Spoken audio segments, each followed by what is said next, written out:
So you want to snipe, but where do you start? What is best? In this quick guide video, I'm going to go through and share with you the results I found from testing on stream the other day. I'm Dan, this is Unified Gaming, and we're just going to jump straight in. So first and foremost, we are a Dark Elf. You could be a Dark Elf or a Khajiit. Khajiit for more crit damage, Dark Elf for more consistent damage. Damage wise, very, very similar. For the attributes, I have all my points into stamina. If you do want more survival though, put more points into health. A balance of 48 stamina and 16 health is great. We then use the Lava Mundus, and we are a Vampire Stage 2. Vampire Stage 2 is a must for this build. It gives us the speed buff and the damage buff. Stage 3 will make us bulkier with Undeath, but you need at least 26,000 health, which is a must if you have this passive. You can use tri-stat glyphs to help get there, or you can change some food and stuff, but you do need 26,000 health for the Undeath passive to be worth it. As with the consumables, we use our takeaway broth or bewitched sugar skulls. I use bewitched sugar skulls most of the time because I can manage my sustain, but if you need more sustain, our Tame is there for you. If you don't have these, use just normal tri-stat food, or dubious Cameroon Throne, or even Lava Foot Souffle, which is just another good option. I then use tri-stat potions, health, magic and stamina. They cover all bases. And I sometimes use Essence of Immovability, which is CC immunity, health and stamina, and it's really needed. One thing to mention with the potions is that you want to go down to your alchemy, get it to level 50, just so you can get medicinal use to make your potions last a little bit longer, and that's the extra regen buffs. It's really, really useful.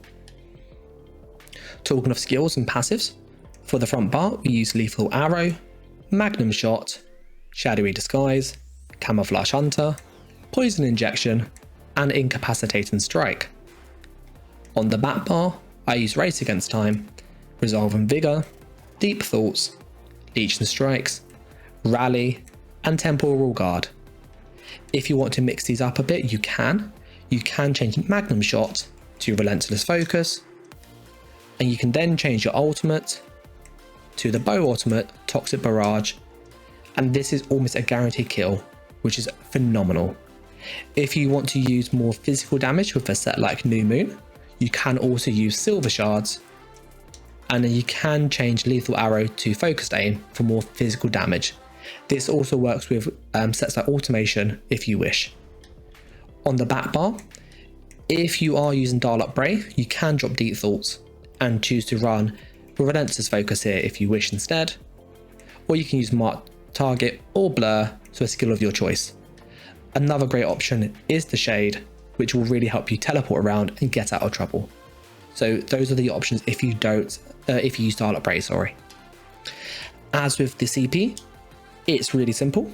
We are using Backstabber, Deadly Aim, Master at Arms, and Fighting Finesse. For the red CP, we use Bastion, Expert Evasion, Slippery, and Rejuvenation. And for the green CP, it's Sustain in Shadows, Steed's Blessing, Gifted Rider, and War Mount. Now for the sets.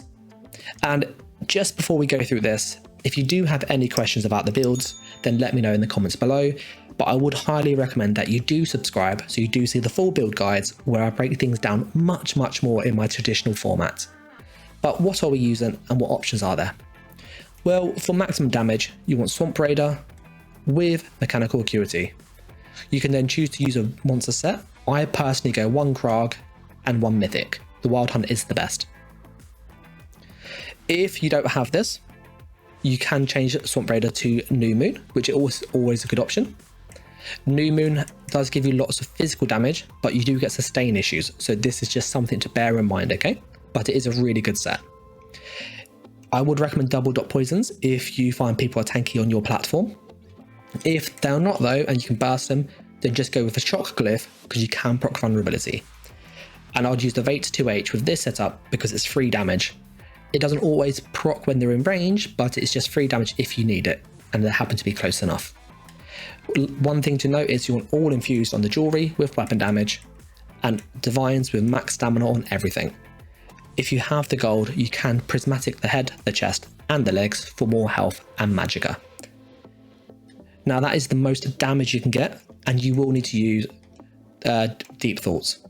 If you don't have access to deep thoughts, then you will find sustain really, really tough.